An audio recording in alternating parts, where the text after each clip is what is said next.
Hello, my beautiful friends. I am Laurel Bleadon-Maffei with Illuminating Souls, welcoming you to this episode of Sleepy Bedtime Blessings, a podcast designed to help you rest, relax, and fall asleep, all while deepening in your connection with your beautiful team of angels who love you so. If we're meeting for the first time, I am an angelic practitioner, a spiritual teacher, and an encourager of souls. And I have the best job ever. I get to help you open to your gifts and your abilities and connect with the angels and more. I offer one-on-one angel sessions, which are lovely. We meet over the phone. Each session is an hour long, and it's meant to be a conversation in consciousness. And I bring forward messages from the angels for you and help you connect with your divine guidance because, yes, you are a divine and wise being. And if you're interested in scheduling your own session, you can go on over to my website, illuminatingsouls.com. And I usually can schedule a session for you within about a week's time. So there's not a long waiting list. I also offer soul mentoring, which provides for consistent support as you go through a time of growth or change. And we start off with a 12-week package, which sounds like a long time, but most of the people who sign up for mentoring stay with me far longer than that because they find the value in having a sanctuary to come to every week to help move through whatever it is they're experiencing in life. And I do have 1 or 2 spots open for soul mentoring. So if you're interested in that, you also can visit me at my website. And then I offer a variety of classes. I always have something new coming up. About every 4 to 6 weeks, I have a new class or gathering that I offer. I actually just completed a lovely workshop for the new year where we met on New Year's Eve day and we met again on New Year's Day on Zoom, and it was wonderful. So again, if you sign up for my mailing list, you'll be in the know of whatever I have coming up for you. I love getting to connect with you. I love getting to support you. So there are many ways for us to connect outside of this podcast. And I am so grateful you are listening. I feel our beautiful community every time I come to this microphone. I feel you in my heart in the most wonderful of ways. And so I want you to know that as you are listening, that the love is flowing through for you. And if you are enjoying the podcast, I have a gentle ask for you, which is if you would consider sharing this with a friend.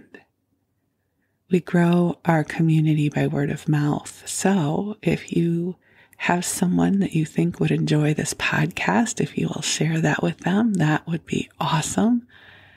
And also if you will leave a review or a rating, that would be great too.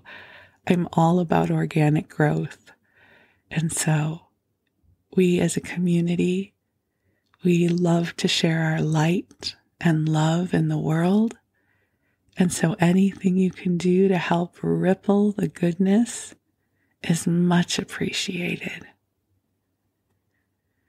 And for now, The angels and I are here to help you come in to a sweet, calm, soothing space where you can rest and receive the love. As most of you know, this podcast is born out of my love for sleep podcasts and my love of the angels. They are two of my favorite forms of self-care. And so this podcast is a unusual mashup of two of the things that I love most in self-care. So yes, I listen to a sleep podcast every night. It's really funny. I was trying to decide what I was going to read to you tonight. Rather than picking a story from my own life, I knew I wanted to share something with you. I wanted to read something to you. And I don't know, I felt like I wanted to read a travel log of some kind. And I know that months ago I read to you from a Sunset magazine from 1900, I think it was. And I had gone back to it. I mean, there was no way I read to you the entire magazine because it's not a singular magazine. Rather, it's a compendium of 6 months of issues.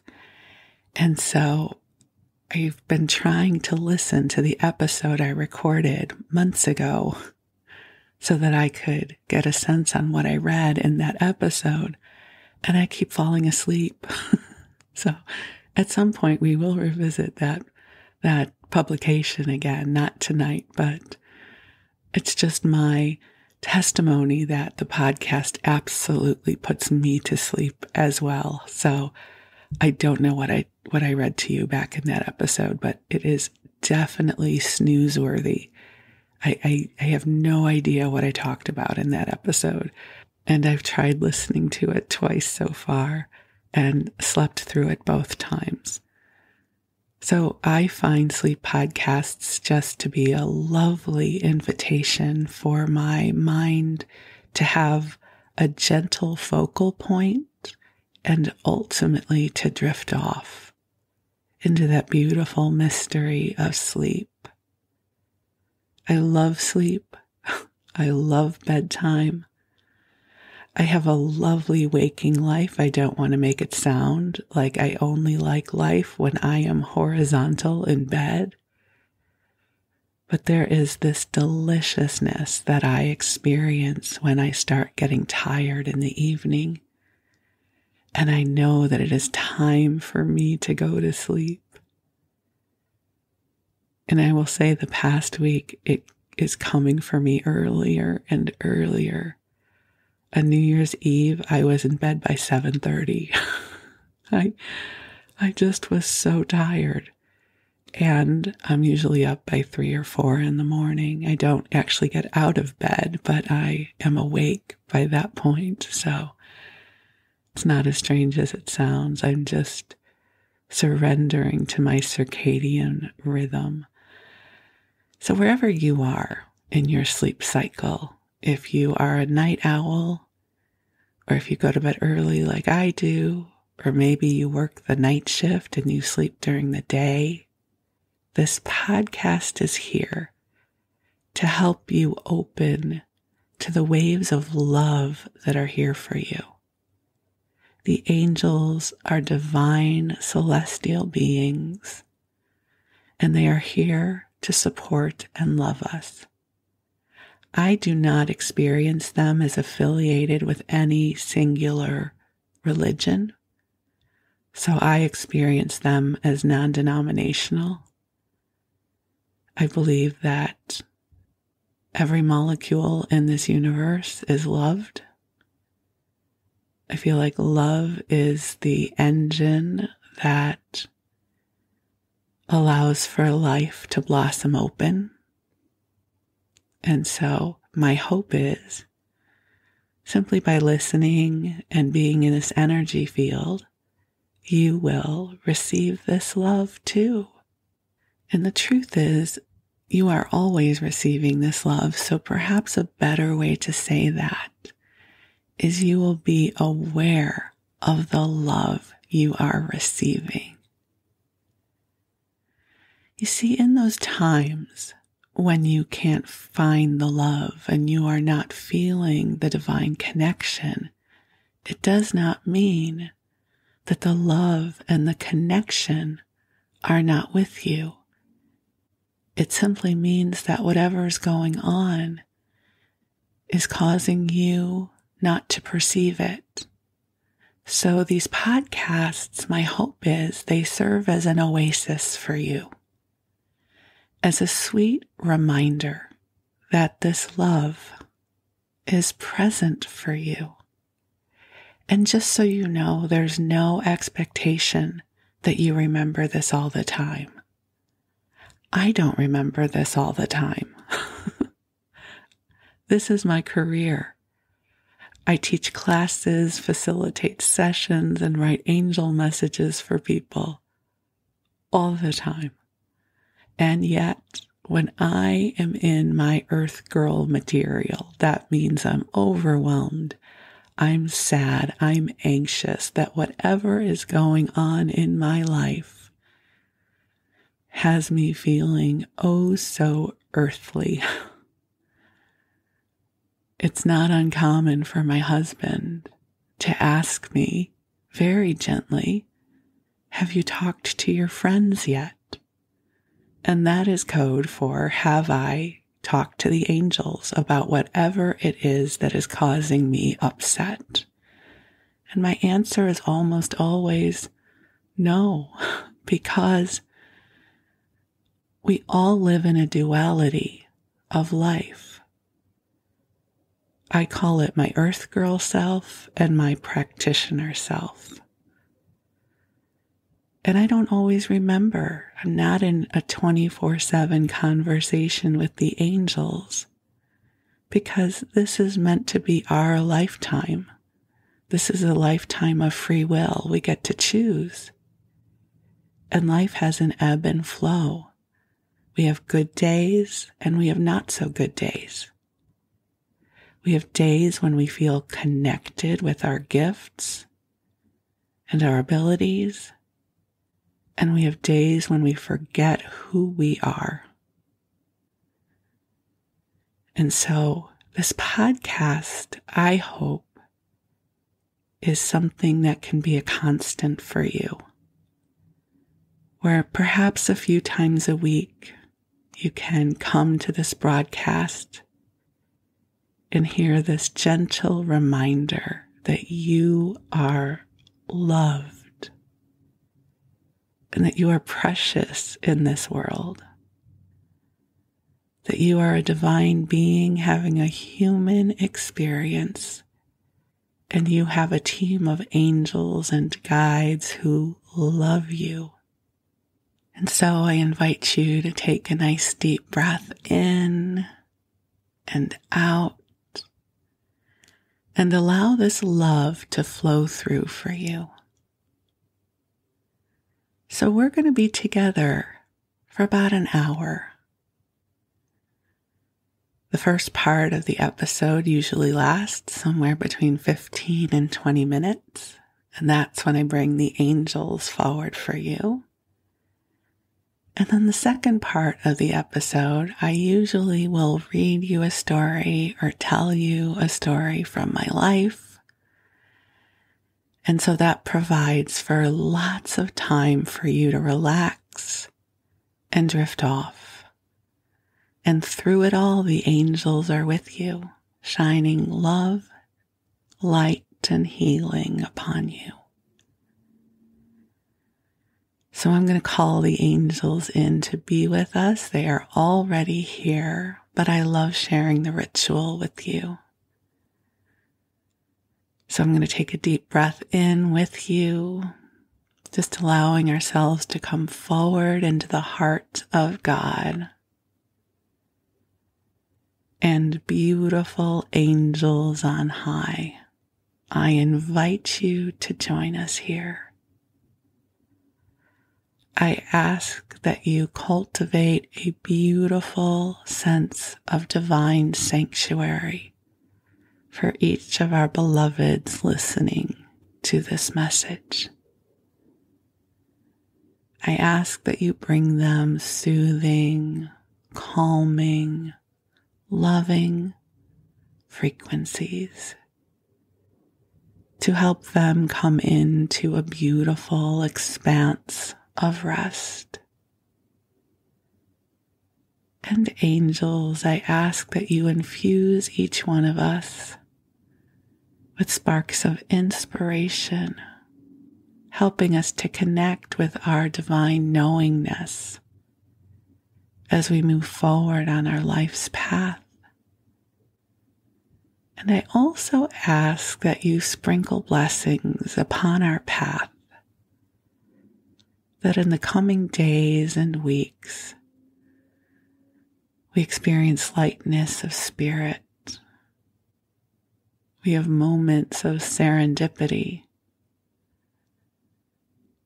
that we have moments of awareness where we experience a revelation and a knowing of how to move forward, that resources show up within us and around us, and we are gently guided on our life's path in service to experiencing authentic fulfillment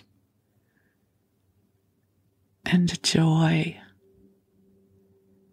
So, dear ones, just take some deep breaths in, allowing yourself to receive this attunement from your divine team.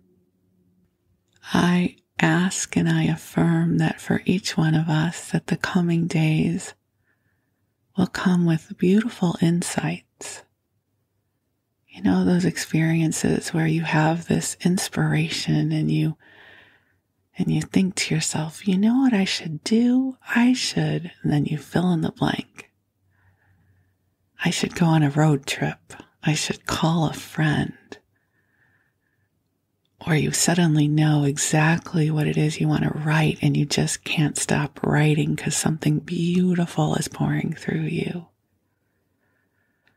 Or all of a sudden, something is lifted from you and perhaps it is easier for you to forgive, or something that had felt heavy to you no longer feels that way.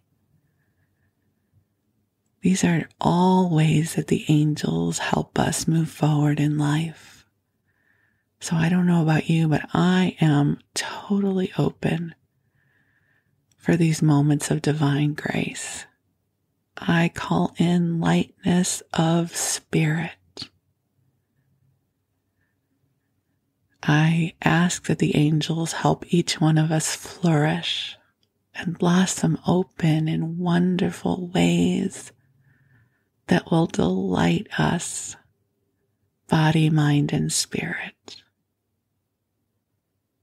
So take another deep breath in, receiving this love, receiving this prayer, opening your heart to brighter tomorrows. I affirm something wonderful is being seeded right now for each one of us. And we'll breathe together and open our hearts and receive the love of the divine. Thank you for the blessing that you are in this world.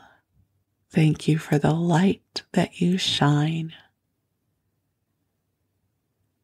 Truly, this world is better because you are here. And I am so deeply grateful for this opportunity to acknowledge and celebrate you in this moment. So, dear ones, just allow yourself to receive the love that is flowing for you. And if you are preparing for sleep, I invite you to just drift off whenever your consciousness is ready to let go. And while you rest, your angels will take good care of you and they will watch over you. And I'm going to read to you a story for a little while. As I mentioned earlier, I really love the idea of sharing some of the travel logs with you. So I don't know if you know this or not, but anything that was written in 1927 or earlier is in the public domain here in the United States. And so I can share that with you. I can read to you from different magazines and books. And since we just rolled into 2023, everything that was published in 1927 has now come into public domain.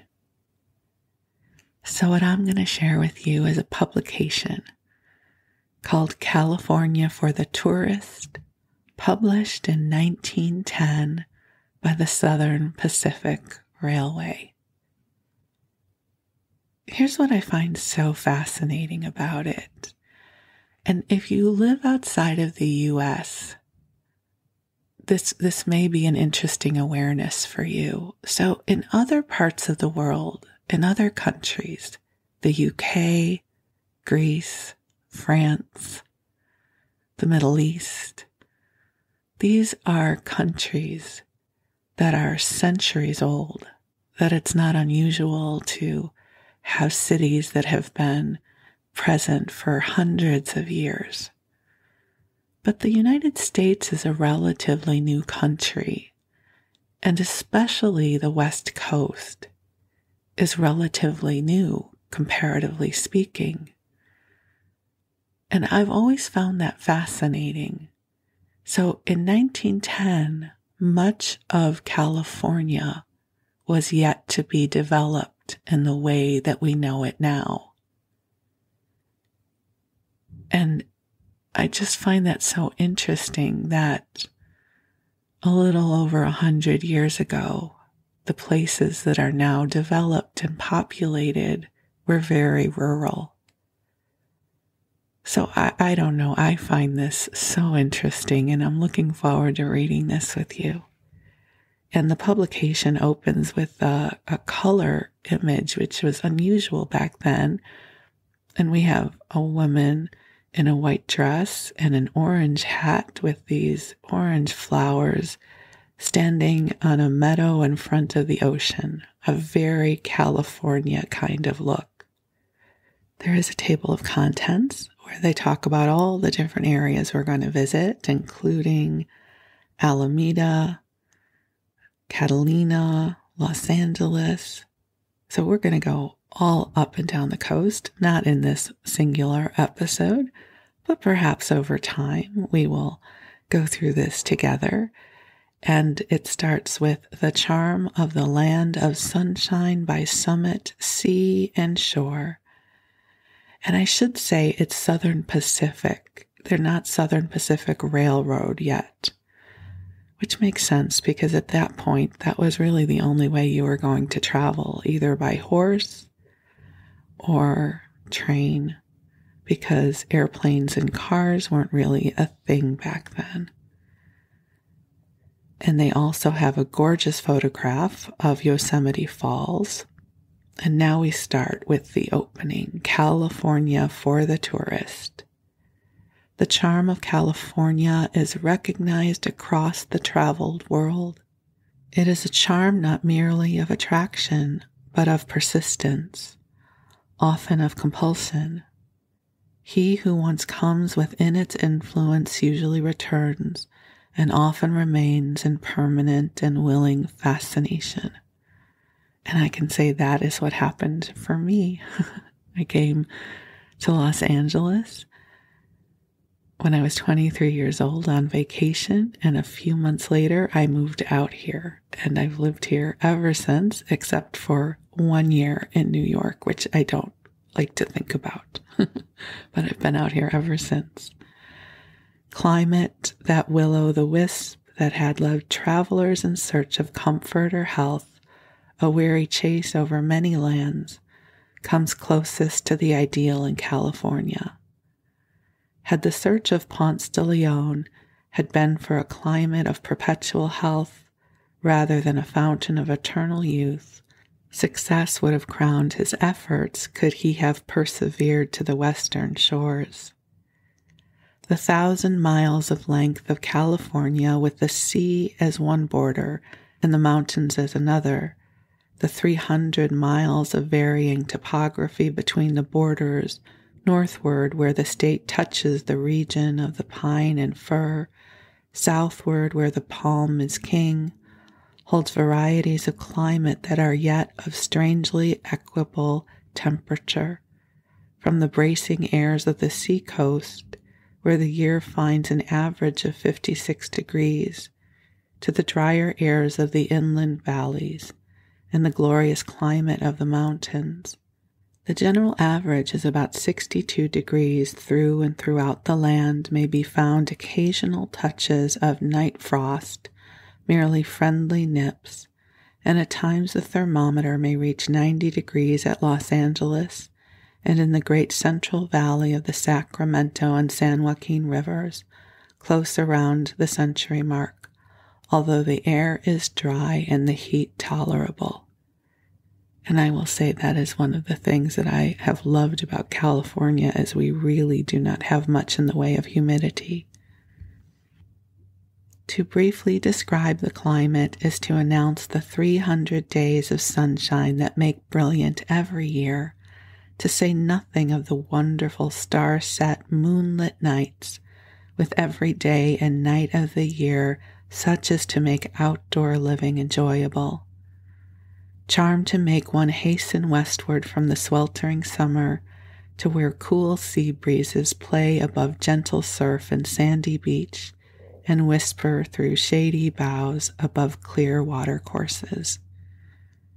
Charm to set one searching for summer clothes for winter wear in a land where December is only known by the calendar, and where at Christmas and New Year's they throw roses instead of snowballs and wind up with an ocean dip as a cooler. For the greater number of pleasure places, San Francisco is the natural center and has been so adopted, while for those of Southern California, Los Angeles, round which they radiate, is made the hub. The way to California is easy. From the Orient come palatial steamers.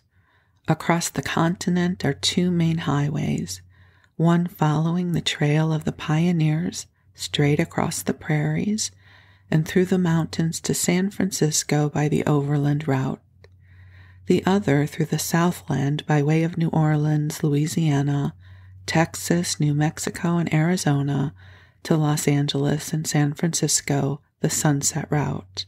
The Shasta Route by Portland, Tacoma, and Seattle connects with the northern lines, and via Vancouver and Victoria with the Canadian Pacific.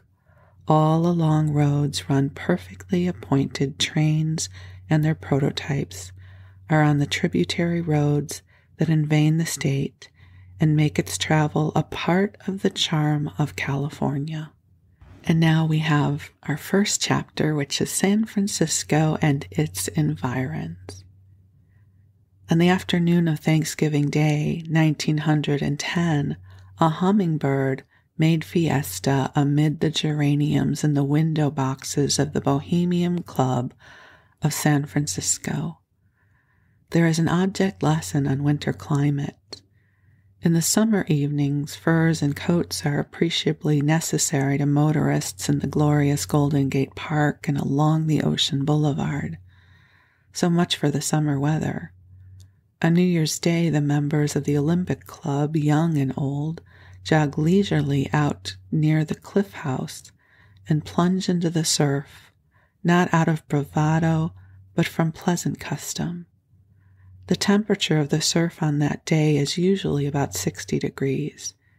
In summer, the temperature averages in July 57 degrees, in June 56, in August 58, and in September and October, warmest months of the year, 60 degrees. For 30 years, the mean temperature shows 60 degrees, with the greatest variation in the same period of 18 degrees. Summer in San Francisco with the sea breeze blowing through the city from ocean to bay, when in other cities the pavements and walls are as the sides of an oven. When those who stay in town are miserable from hot working days and breathless, sleepless nights, when amusements languish and soda fountains flourish on the sails of alluring but deceitful comforts, is a season of delight. The attractions that have left dark the New York theaters give San Francisco mid-year programs that are far better than those of any American city. There is no fresh air fund needed, no ice famine is existent, nor is sleeping on the housetops necessary. And I just have to reflect that how meaningful this would be, because there really was no air conditioning back then. You know, back east and in the south, it would be so hot in the summer. It would be almost unbearable. So when they refer to people sleeping on their roofs, that's why.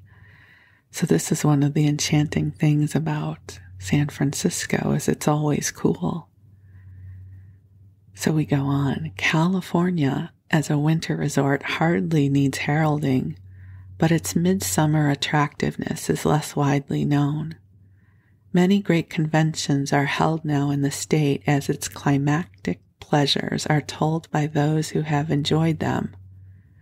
The great majority of tourists to California enter it from the east of the Rocky Mountains by the overland route, straight across plains and mountains, following the old westward trails of the pioneers and the Mormons.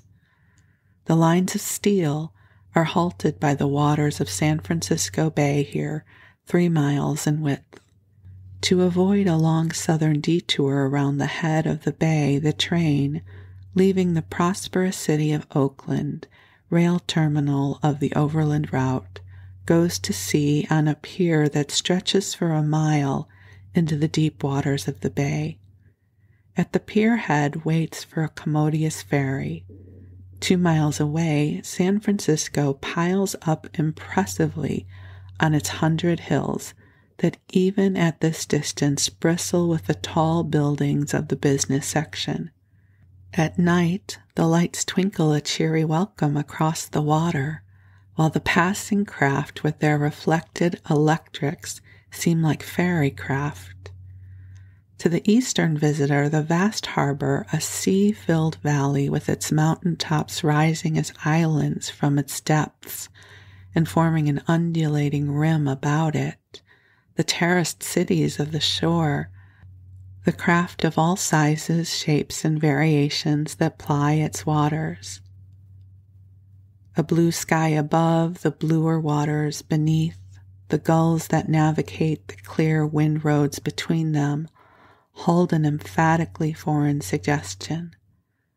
On sunny days for San Francisco has an average of 300 days of sunshine every year. The white cities, verdant hills, tree-set many of them, others gilded in sun or purple in the shade, bring memories of Mediterranean travel. Here centers the commerce of the Orient, the Arctic, the South Seas, and the southern western Americas. Great factories line the deep water shores north of Oakland, and their products are shipped around the earth. Here visit the navies of a dozen flags. At times, San Francisco streets see the stalwart sailors and Marines of Great Britain, Germany, Holland, France, Italy, Japan, and America in a friendly rivalry of parade. The mercantile shipping displays the bunting of the world's waterways. Its cargoes suggest the naming of the Golden Gate from the wealth of the Argosies, Argosies, Argosies, that passed through it rather than the glory of the western sky behind it as seen from the shore at sunset. The Golden Gate has an entrance that is a mile in width, and through its straits a powerful current ebbs and flows so strongly that at Sacramento, 130 miles away up the Sacramento River, there is a tidal rise and fall of several inches. The inland sea, for such it really is, stretches north and south in two great arms, the northern being again divided by the narrow but deep straits of Carquinez in two sections. The water area covers more than 250 miles, of which a tenth is in immediate vicinity of San Francisco, lying as it does at the head of the long peninsula that backs the southern portal of the gate, and is used as anchorages exclusive of 7 miles of fairways. 40 square miles more of anchor ground are available close by in San Francisco Bay, in the southern arm, and in the northern stretches. And it goes on to describe the waterways, and even though this is a sleep podcast, that is a little bit boring, unless, of course, you are interested in maritime information. But I'm going to skip to something a little more interesting in case you are awake and would like at least a small amount of entertainment. So we're going to move forward. As the hub of many short excursions of delight, aside from being the metropolis of the Pacific Slope and coupled with the attractiveness of its climate, San Francisco is a city of many hotels and famous ones. The Palace has been well known in its way as Shepheard's at Cairo or the Cecil in London. Time was when it was the big hotel of the city. Now the Fairmont on the Hill and the St. Francis facing Union Square in its very center of things civic share the glories of the Palace as places containing the last achievements for comfortable splendor. There are hundreds of hotels in the city suiting all pretensions and purses, but all new, all modern, capable of accommodating 50,000 guests.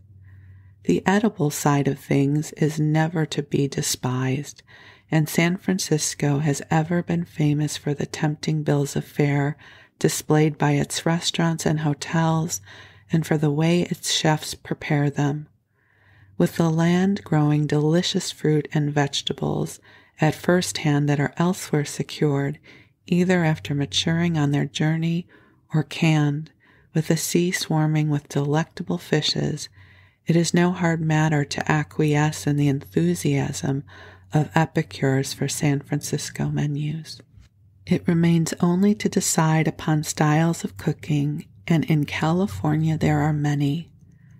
Aside from the famous chefs at the big hotels, there are French restaurants noted for famous dishes, Italian restaurants where the mysteries and methods of eating ravioli, spaghetti, and taglierne are solved, Chinese restaurants where one can order as if in Canton, restaurants Spanish, Greek, and Japanese, all of them good, many of them famous.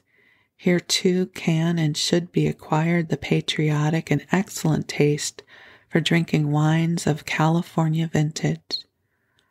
All the large restaurants have orchestras with excellent leaders, for San Francisco prides itself upon its taste in matters musical, remembering its early appreciation of La Bohème, the opera, and Tetrazzini, the prima donna, before either had been acclaimed by the world at large.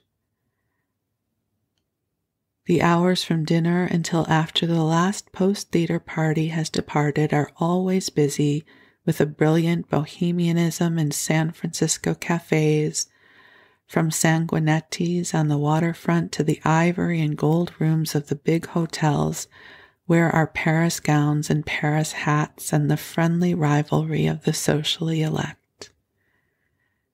As a pleasure-loving citizen, the native son of the Golden Gate is of the first water. Parades, marathons, aviation and motor meets racing and sport of any kind, holidays and any excuse for letting off superfluous vitality never go a-begging. On New Year's Day in California, laughing crowds in summer dresses play at snowballs with roses, and in San Francisco on New Year's Eve the streets and hallways are deep in confetti, drift crowds waltz and two-step on the avenues. Every cafe is entwined with rainbows of serpentine, while laughter and cordial greetings drown even the noise of the cowbells that hideous custom has made the inevitable accompaniment of holiday chivarari. Charivari. Okay, well, we're just going to move on. That is the reason conventions flock to California, why aviation records are broken here. So maybe there were planes happening at that point. Why California's welcome to the fleet is still a wardroom word on the ships of all navies. Why in April 1910, over $4 million were subscribed for the Panama Pacific Exposition in 1915 in less than 3 hours. Well, seeing as that we just made it through New Year's Day and New Year's Eve, that's interesting. And it was cold and rainy here on New Year's Eve, so not so nice this year. But anyways, that's what we could have expected back then. It is vigorous, this spirit of enthusiasm. It infects the most casual visitor with the desire to see and do, and then provides the entertainment. The zest of carnival never entirely dies between celebrations. The lofty buildings of Market Street make it a canyon of shade on one side and sunshine on the other, swarming with the gay throng strolling and shopping. Continual performance theaters invite with orchestrations and glimpses of moving pictures from within. Flower vendors make brilliant patches of perfumed color. The street is awhir with cars and automobiles. Big sightseeing motors megaphone their way out to the Cliff House and the park, the whole a brilliant panorama of life, energy, enjoyment. At night, electrics that rival Broadway emphasize the scene. So I guess people were driving cars back then. I don't know why I thought that. Perhaps not, but what do I know? Okay, we'll keep going. San Francisco's shopping district parallels that of any world city, from cotton prints to imported gowns to diamond necklaces. It has excellent theaters and shares with New York all the successes. In summer, the bills show greater attractions from closed houses in the East than any American city, while at the beautiful Greek Theater at Berkeley, when Sarah Bernhardt in Phaedra or Maud Adams in As You Like It by moonlight enchant the alfresco audiences, there is a sensation found, a dramatic note reached that are unique. Libraries, museums, art schools, government buildings all furnish their share of entertainment. The social life is brilliant and hospitable. The clubs numerous, including the famous Bohemian Club, with its artists, musics, and men of letters, and its annual pageants in a redwood grove. The Olympic Club, with its membership devoted to athletes and those of athletic tendencies. Besides are the aristocratic Pacific Union, the Army and Navy, the University, the Family, the Press, the Cosmos, the Century, Town and Country, the California for Women, and the Sequoia for both sexes on the lines of a miniature bohemian club, the Spinners, the Sketch, and the Cirrhosis, of all dedicated to workers in the arts. All right, and then I'm going to skip ahead a little bit more. It says San Francisco has sister cities on the bay of much commercial and social importance: Oakland, Berkeley, and Alameda. They're all on the mainland and contiguous, Oakland being the land terminal of the transcontinental lines to San Francisco. Between these cities themselves most effectively served by local train service, and San Francisco the ferries ply continually. Oakland, the handsome city that is the Brooklyn of the Pacific coast, was originally a great park of oak-shaded glades. Today it is a city of great present prominence and promise, with a population of over 250,000. It has important manufacturing and commercial interests, besides its valuable railroad connections, It has a fine deep water harbor, landlocked, 6 miles in length on its southern side. Oakland gardens are beautiful with flowers and trees, all climes giving contribution to the gardener's skill. Close to the Civic Center is Lake Merritt, where yachts and other pleasure craft disport beneath the windows of the city. A magnificent boulevard carries the motorist swiftly and smoothly into the countryside, miles of which have become populous and gathered in a continuous suburbanism of Oakland. Closer toward the Oakland Hills, clustering about the University of California, is Berkeley. The college occupies an ideal site and is an emphatic factor in California's educational and social life. Its plans are not all completed, and the scheme, when finished, will have involved the expenditure of $50 million. Mrs. Phoebe Hearst has been the chief benefactress of the college. William Randolph Hearst's generosity made possible the beautiful Greek theater, seating 10,000 people. It is modeled after the Greek theater of Epidaurus, called the most beautiful theater in the world. Here the plays of Sophocles and Euripides are reproduced by the students and concerts given in the open air.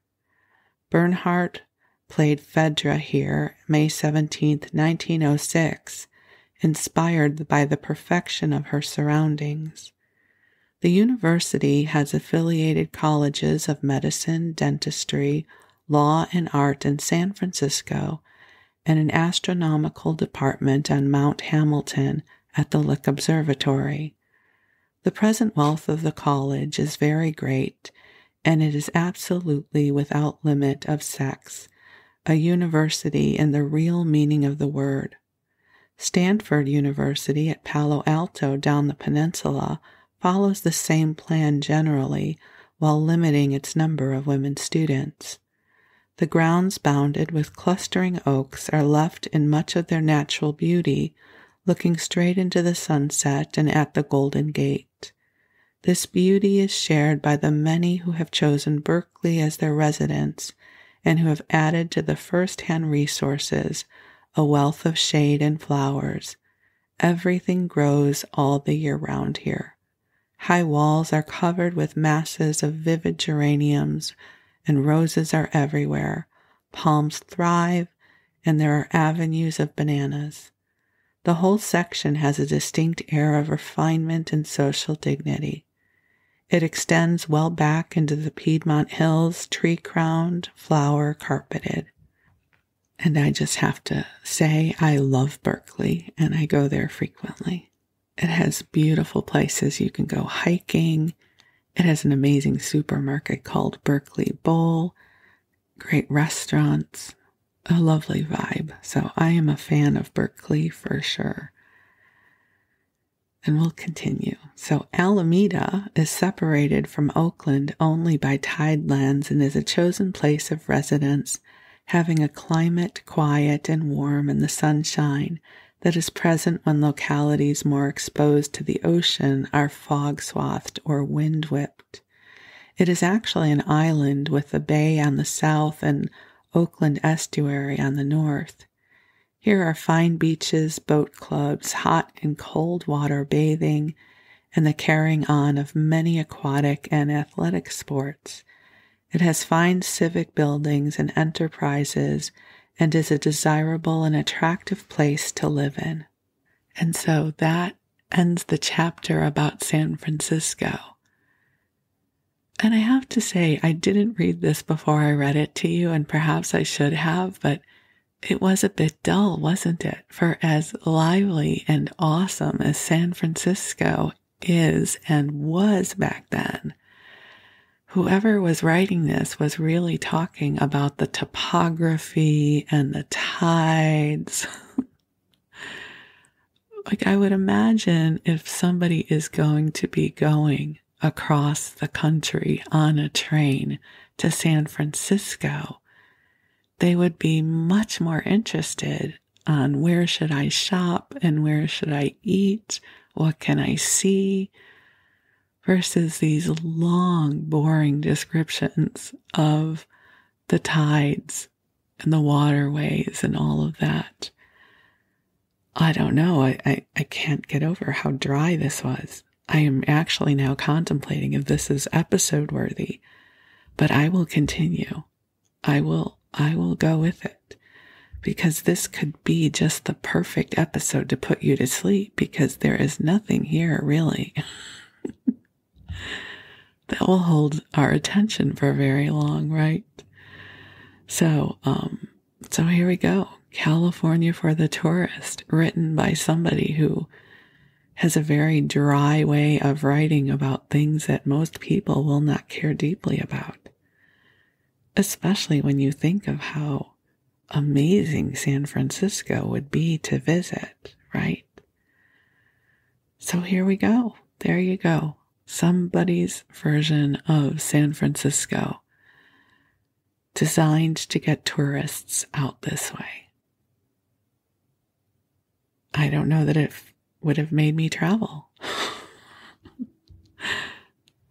It's interesting as I reflect on this, the thing that they really sell is the weather, which would have absolutely spoken to me, because I would have been miserable in the summer had I had to live back east.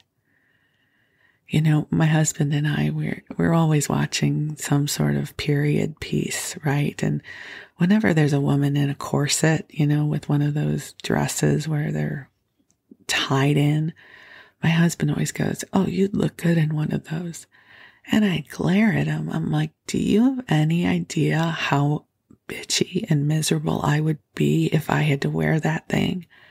And if I had to wear that thing when there was no air conditioning, I could not have been gracious or nice to anybody.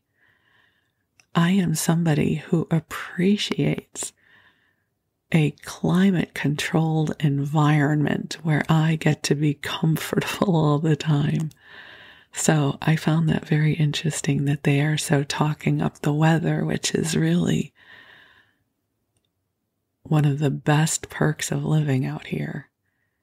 So I hope this was not overly dull for you. Perhaps you are asleep now because it was relatively boring.